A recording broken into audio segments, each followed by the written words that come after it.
Hello, and welcome to Replay Value. There is something magnetic about Alderamin on the sky. I find myself thinking about it and rewatching episodes all the time.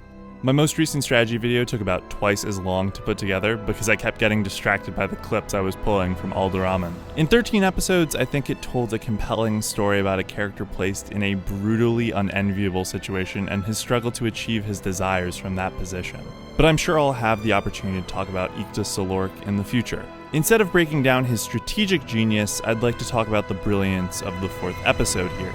How stakes, pacing, and direction all come together to create a genuinely exciting sequence that ends in my favorite shot in all of Alderamin.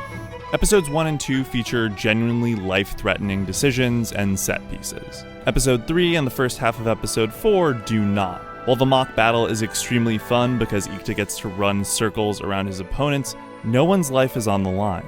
Pride and leadership are factors at play, but the stakes don't reach that point where we're considering our mortality. And that's great, because it plays as a counter to the rest of the episode. And we get this high note with Ikta's victory speech to win his soldiers' adoration. Everything is looking great for our heroes. That all changes as Torway mentions that the princess was heading away, as we cut to her on the run getting ambushed. As her protectors are killed, we find that the perpetrator is the princess's royal guard captain, Isan-ho, who kidnaps Shamil right as we run into the ad break.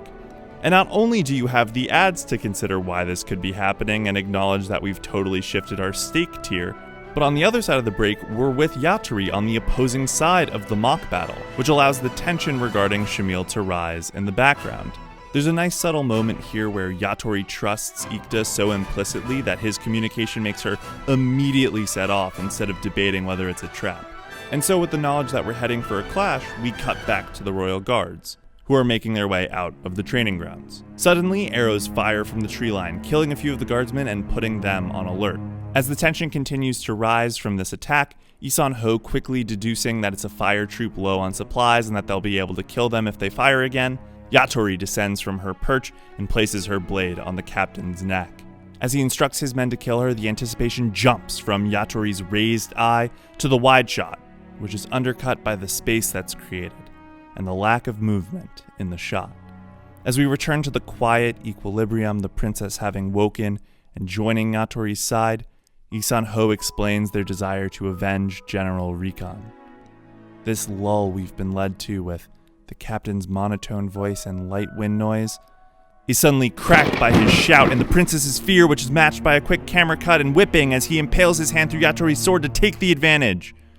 Our slow and methodical scene is suddenly ripped away until a new normal is established. Isan-ho is again in control as this unnerving music kicks in.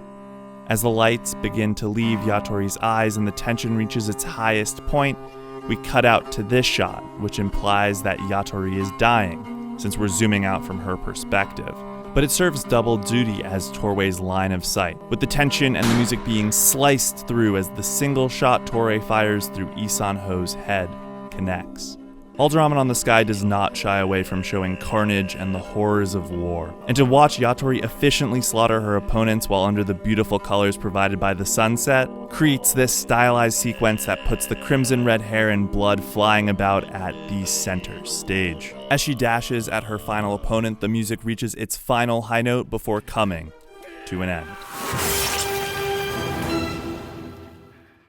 With all of the enemies dead, we enter Yatori's perspective, with her adrenaline pumping, her heavy breathing, and her eyes blurring in the aftermath of her fight. Her pupils are dilated, taking in way too much light, which makes the lights bleached out in terms of intensity and creates a halo effect around everything. There's no color difference between Yatori's hair and the blood on her face and clothing. It all pulses and shines so radiantly as to be horrifying and stunning at the same time. Her voice sounds like it's almost underwater, and the voices of everyone else can barely be heard as though they're echoes from the other side of some giant cathedral, except for Ikta. Alderamin understands that if you want to show how important a character's relationship is, making their voice the only intelligible one can be the difference. And so the swaying camera and blurring that is Yatori's point of view finds itself onto the speaker, who is clear. As Ikta grabs her arm and reminds her of where she begins and the sword's end, the world returns to its normal colors and style, with the light piano track coming back to add more depth to the audio track. Yatori has returned to her normal self, and as her swords fall to the ground, everyone can only stare at these two. This is my favorite shot in Alderamin on the Sky. It really captures the heart of the show so simply, Yatori and Ikta's bond.